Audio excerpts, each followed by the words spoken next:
Chapitre 5 Kurukshetra. Avant que nous puissions continuer à observer, en suivant les amples pas de l'instructeur de la Gita, le tracé de la triple voie de l'homme, voie par laquelle sa volonté, son cœur, sa pensée s'élèvent vers le Très-Haut et pénètrent au cœur de l'être qui est la fin suprême de toute action, de tout amour, de toute connaissance. Avant cela, il nous faut considérer une fois de plus la situation de fait d'où naît le récit de la Gita. Mais nous la considérerons maintenant dans sa portée la plus générale, comme le type de la vie humaine et même de la vie du monde. Car, quoique Arjuna lui-même ne soit intéressé que par sa propre situation, sa lutte intérieure est la règle d'action qu'il doit suivre. Cependant, comme nous l'avons vu, la question particulière qu'il pose et la manière dont il la pose soulèvent le problème entier de la vie humaine et de l'action en général, celui de savoir ce qu'est le monde, pourquoi il existe et comment, étant ce qu'il est, la vie en ce monde peut se concilier avec la vie dans l'esprit. Et l'instructeur insiste sur la nécessité de résoudre au préalable ce problème difficile et profond, puisqu'il est le fondement même de son commandement d'une action qui doit, à la lumière d'une connaissance libératrice, procéder d'un nouvel équilibre de l'être. Mais quelle est donc la nature de la difficulté pour l'homme qui doit prendre le monde tel qu'il est et y vivre, et qui pourtant voudrait mener en lui-même la vie spirituelle? Quel est cet aspect de l'existence qui épouvante son esprit éveillé, qui provoque ce que le premier chapitre de la Gita, d'un titre très expressif, appelle le yoga de l'abattement d'Arjuna, cette affliction, ce découragement de l'homme forcé de faire face au spectacle du monde tel qu'il est réellement, une fois que le voile de l'illusion éthique, l'illusion de la rectitude personnelle, est déchiré, et avant qu'une plus haute réconciliation avec lui-même soit obtenue. C'est cet aspect qui est figuré extérieurement par le carnage et le massacre de Kurukshetra, et spirituellement par la vision du Seigneur de toutes choses, se dressant sous la forme du temps pour dévorer et détruire ses propres créatures. Cette vision est celle du Seigneur de toute existence comme créateur universel, mais aussi comme destructeur universel. Le Seigneur dont l'ancienne écriture pouvait dire par une image cruelle: les sages et les héros sont sa nourriture, et la mort est le condiment de son festin. Il s'agit d'une seule et même vérité, entrevue d'abord indirectement et obscurément dans les faits de la vie, et perçue ensuite directement et clairement par l'âme, en une vision de ce qui se manifeste dans la vie. L'aspect extérieur est celui de l'existence du monde, et de celle de l'homme procédant par la lutte et le massacre. L'aspect intérieur est celui de l'être universel s'accomplissant par une immense création et une immense destruction. La vie comme champ de bataille et champ de mort. Tel est Kurukshetra. Dieu le terrible. Telle est la vision qui apparaît à Arjuna sur ce champ de carnage. La guerre, dit Héraclite, est le père de toutes choses. La guerre est le souverain tout-puissant. Cette maxime présente une profonde vérité, comme le font la plupart des apophthegmes du penseur grec. Il semble, en effet, que d'une collision de forces, matérielles ou autres, soit née toute chose en ce monde, sinon le monde lui-même. Celui-ci paraît se développer par une lutte de forces, de tendances, de principes, d'êtres, créant toujours des choses nouvelles, détruisant toujours les anciennes, et s'avancer ainsi vers on ne sait pas très bien quoi, vers une finale destruction, disent certains, dans une série sans fin de cycles vains, disent d'autres, dans des cycles progressifs qui mènent, et c'est la conclusion la plus optimiste, à travers toute l'agitation et l'apparente confusion, et par une approximation toujours plus haute, à quelque divine apocalypse. Quoi qu'il en soit, une chose est certaine, c'est que non seulement il n'y a pas ici-bas de construction sans destruction, pas d'harmonie si ce n'est par un équilibre de forces opposées, gagné sur beaucoup d'antagonismes actuels ou virtuels, mais encore que toute vie, pour subsister, exige constamment de se nourrir, donc de dévorer d'autres vies. Notre vie corporelle elle-même est une continuelle mort et une continuelle renaissance. Le corps, une ville assiégée, attaquée par des forces offensives, protégée par des forces défensives, dont la fonction est de s'entre-dévorer. Et c'est là le type de toute notre existence. Dès le commencement de la vie, ce commandement semble avoir été donné. Tu ne conquerras rien que par le combat contre tes semblables et ton entourage. Tu ne vivras même que par la bataille et la lutte, et en absorbant d'autres vies en toi. La première loi de ce monde que j'ai fait est création et préservation par la destruction. La pensée antique accepta ce point de départ dans la mesure où elle put le percevoir en observant le monde. Les anciennes Upanishads le virent très clairement et l'exprimèrent complètement et crûment, sans commentaire lénitif ni échappatoire optimiste. La fin, qui est la mort, dirent-elles, est le créateur et le maître de ce monde. Et elles représentèrent l'existence vitale par l'image du cheval du sacrifice. La matière, elles l'appelèrent d'un mot qui signifie ordinairement nourriture. Nous la nommons ainsi, dirent-elles, parce qu'elle est dévorée et qu'elle dévore les créatures. Le mangeur mangeant et mangé est la formule du monde matériel, telle que les darwiniens la redécouvrirent, quand ils conclurent que la lutte pour la vie est la loi régissant l'évolution de l'existence. La science moderne n'a fait que redire la vieille vérité qui avait été exprimée en des formules plus vigoureuses, plus larges et plus exactes par l'apophthegme d'Héraclite et les images des Upanishads. Nietzsche a fortement insisté sur l'aspect de la vie qu'est la guerre et sur le type parfait d'homme qu'est le guerrier. Celui-ci peut commencer par être l'homme chameau pour être plus tard l'homme enfant. Mais entre ces deux étapes, il doit devenir l'homme lion, s'il veut atteindre sa perfection. Quoique nous puissions différer d'opinion sur plusieurs conclusions morales et pratiques que Nietzsche crut devoir en tirer, ces théories, actuellement tant décriées, sont incontestablement justifiées et nous remémorent une vérité que nous aimerions à nous dissimuler. Il est bon que cette vérité nous soit remise en mémoire. Premièrement, parce que toute âme forte y trouve un effet tonique, qui la sauve de la mollesse et du relâchement trop encouragé par ce sentimentalisme doucereux, philosophique, religieux et moral, qui aime à regarder la nature sous son aspect d'amour, de vie, de beauté et de bien, mais qui se détourne de son cruel masque de mort, qui adore Dieu sous la forme de Shiva, mais refuse de l'adorer sous celle de Rudra. Secondement, parce que nous n'arriverons jamais à résoudre les discordances et les oppositions de l'existence, tant que nous n'aurons pas le courage et l'honnêteté de la regarder droit en face. Il nous faut d'abord voir ce que la vie et le monde sont. Ensuite, nous pourrons d'autant mieux rechercher le meilleur moyen de les transformer en ce qu'ils doivent être. Si cet aspect répulsif de l'existence recèle en lui-même quelques secrets de l'harmonie finale, en l'ignorant ou en dissimulant son importance, nous manquerons ce secret, et tous nos efforts pour trouver une solution échoueront, par la faute de notre complaisante ignorance des vrais éléments du problème.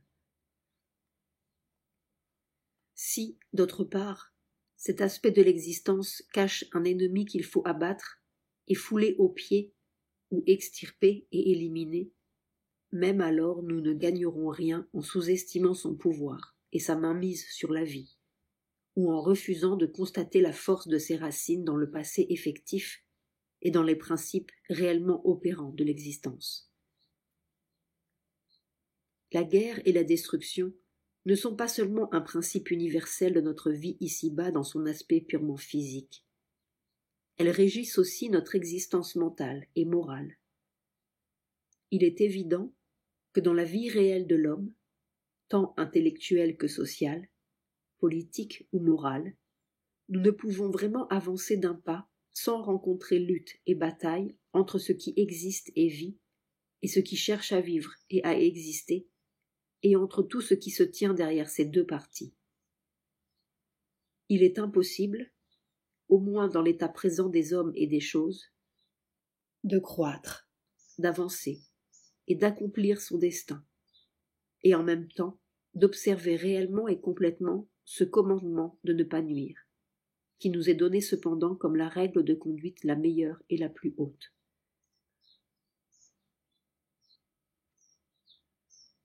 Vous dites que nous ne devrions nous servir que de la force d'âme, et ne jamais détruire par la guerre ou par un emploi quelconque, fût-il défensif de la violence physique. C'est bien, quoique la force assourique dans l'homme et dans les nations puisse, jusqu'à ce que la force d'âme soit efficace, tout piétiné, brisé, massacré, incendié et pollué, comme nous le voyons faire aujourd'hui, mais alors à son aise et librement, et que vous ayez peut-être causé autant de morts par votre abstention que d'autres en recourant à la violence. Peut-être n'en aurez-vous pas moins posé un idéal qui un jour pourra conduire, et qui même devrait conduire, à un état de choses meilleur. Mais la force d'âme elle-même, quand elle est efficace, détruit. Seuls ceux qui en ont usé avec les yeux ouverts savent combien elle est plus terrible et plus destructrice que l'épée ou le canon. Et seuls ceux dont la vue ne s'arrête pas à l'acte et à ses résultats immédiats peuvent voir combien sont terrifiantes les suites de ses effets, combien de choses, en fin de compte, elle détruit, et avec ces choses, toute la vie qui en dépendait et s'en nourrissait. Le mal ne peut périr sans entraîner la destruction de beaucoup de ce qui vit du mal. Ce n'en est pas moins une destruction, même s'il nous est épargné, à nous personnellement, la sensation douloureuse d'un acte de violence. En outre, chaque fois que nous usons de cette force de l'âme, nous dressons contre notre adversaire une grande force de karma, dont nous n'avons pas le pouvoir de contrôler les mouvements subséquents. Vashista se servit de la force d'âme contre la violence guerrière de Vishwamitra, et des armées de Huns, de Shakas et de Pallavas se précipitèrent sur l'agresseur. La simple attitude de calme et de passivité de l'homme spirituel victime de la violence et de l'agression éveille l'action rétributive de terribles forces cosmiques. Il peut donc être plus charitable de s'opposer, même par la force, à ceux qui représentent le mal, que de leur permettre de tout fouler aux pieds jusqu'à ce qu'ils appellent sur eux une destruction pire que celle que nous eussions jamais pensé à leur infliger. Il ne suffit pas que nos mains demeurent propres et notre âme pure pour que la loi de guerre et de destruction disparaisse du monde. Ce qui en est la racine doit d'abord être arraché de l'humanité. Bien moins encore la simple immobilité et l'inertie de ceux qui ne veulent ou ne peuvent opposer aucune résistance au mal abrogeront-elles cette loi. Car l'inertie, tamas, nuit davantage que ne peut le faire le principe rajasique de lutte, qui lui au moins crée plus qu'il ne détruit.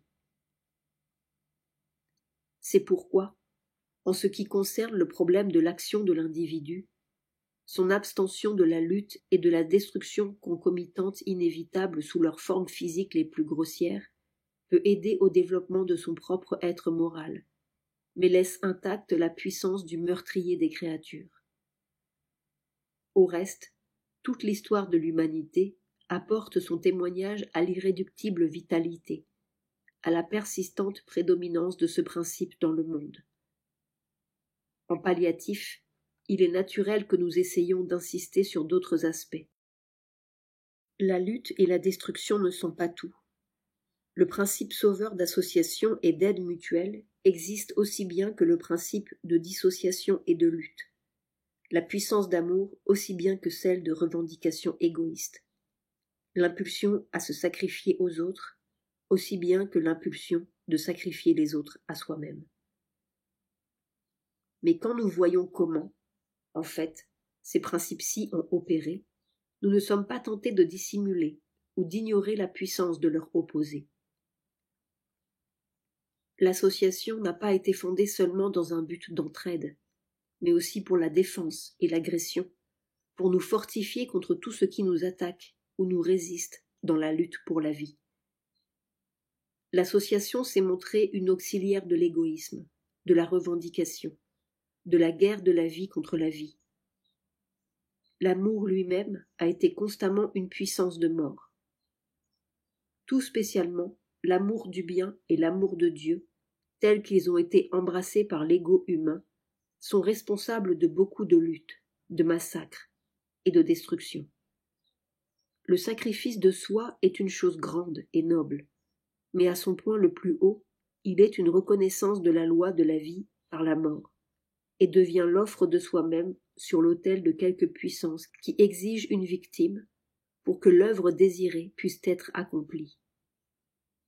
La mère oiseau qui affronte l'animal de proie pour défendre ses petits, le patriote qui meurt pour la liberté de son pays, le martyr d'une religion ou le martyr d'une idée, sont, à des degrés divers de l'échelle de la vie animale, les plus hauts exemples de sacrifice de soi. Il est bien évident à quoi ils portent témoignage. Si nous considérons les résultats subséquents, un facile optimisme devient plus difficile encore. Voyez le patriote qui meurt pour que son pays puisse être libre, et considérez ce pays quelques décades après que le seigneur du karma a payé le prix du sang versé et des souffrances qui furent infligées. Vous le verrez devenir à son tour un oppresseur, un exploiteur, un conquérant de colonies et de dépendances, dévorant d'autres peuples afin qu'il puisse lui-même vivre et réussir à dominer. Les martyrs chrétiens périrent par milliers, opposant leur force d'âme à la force de l'Empire pour que le Christ vainque et que le christianisme prévale. La force d'âme triompha, le christianisme prévalut, mais non le Christ.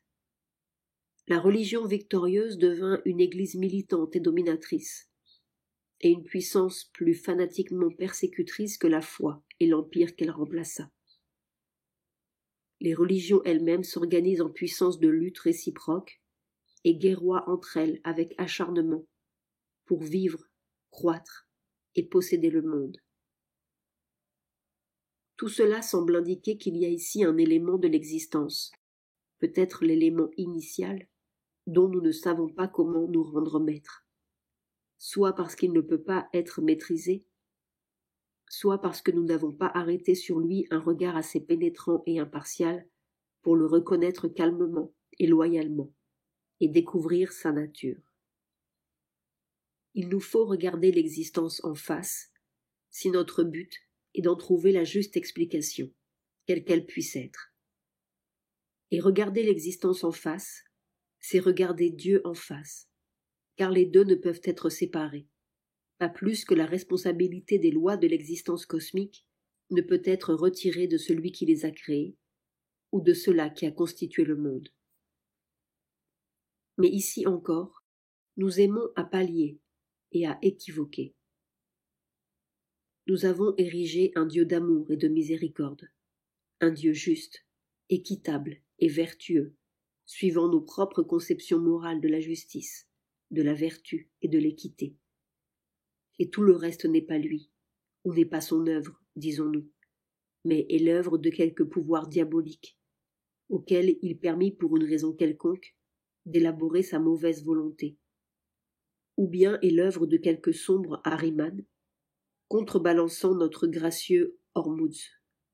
ou même résulte de la faute d'un homme égoïste et pécheur qui a corrompu ce qui était sorti parfait des mains de Dieu. Comme si l'homme avait créé la loi qui impose la mort au monde animal et la nécessité de s'entre-dévorer, ou ce processus épouvantable par lequel la nature crée, certes, et préserve, mais qui, en même temps, et par une action jumelle inextricable, détruit et tue. Il n'y a que peu de religions qui aient eu le courage de dire sans réserve, comme le firent celles de l'Inde, que cette énigmatique puissance cosmique est une divinité unique, une trinité, et de présenter l'image de la force qui agit dans le monde, sous les traits non seulement de la bénéfique Durga, mais aussi de la terrible Kali, dans sa danse sanguinaire de destruction, en disant « Ceci aussi est la mer. Sache que ceci aussi est Dieu. Ceci aussi, adore-le, si tu en as le courage. » Il est significatif que la religion qui a eu cette inflexible honnêteté et cet extraordinaire courage a réussi à créer une spiritualité profonde et étendue qu'aucune autre ne peut égaler. Car la vérité est le fondement de la vraie spiritualité et le courage en est l'âme même. Tasiyai, Satyam, Ayatanam. Tout cela ne veut pas dire que la guerre et la destruction sont l'alpha et l'oméga de l'existence, que l'harmonie n'est pas supérieure à la guerre, que l'amour ne manifeste pas davantage le divin que la mort, ou que nous ne devons pas nous efforcer de remplacer la force physique par la force de l'âme, la guerre par la paix, la rivalité par l'union, la haine par l'amour, l'égoïsme par l'universalité, la mort par la vie immortelle. Dieu n'est pas seulement le destructeur, il est aussi l'ami des créatures. Il est non seulement la trinité cosmique, mais le transcendant. La terrible Kali est également la mère aimante et bénéfique.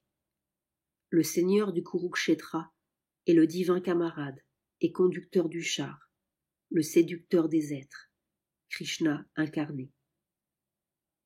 Où qu'il nous conduise, à travers la lutte, le conflit et la confusion, vers quelque but, quelque état divin qu'il nous attire, c'est certainement à une transcendance qui dépasse toutes ces apparences sur lesquelles nous nous sommes arrêtés si longtemps.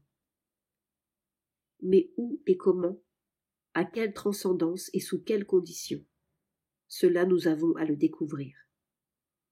Et pour le découvrir, il faut d'abord voir le monde tel qu'il est, observer et apprécier correctement son action, telle qu'elle se montre au départ et maintenant, pour qu'ensuite son parcours et son but se révèlent plus clairement.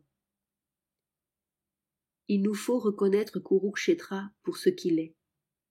Il faut nous soumettre à la loi de vie par la mort, avant que nous puissions trouver notre chemin vers la vie immortelle. Il faut ouvrir nos yeux, d'un regard moins épouvanté que celui d'Arjuna, à la vision du Seigneur du temps et de la mort, et cesser de nier, de haïr le destructeur universel, ou de reculer devant lui.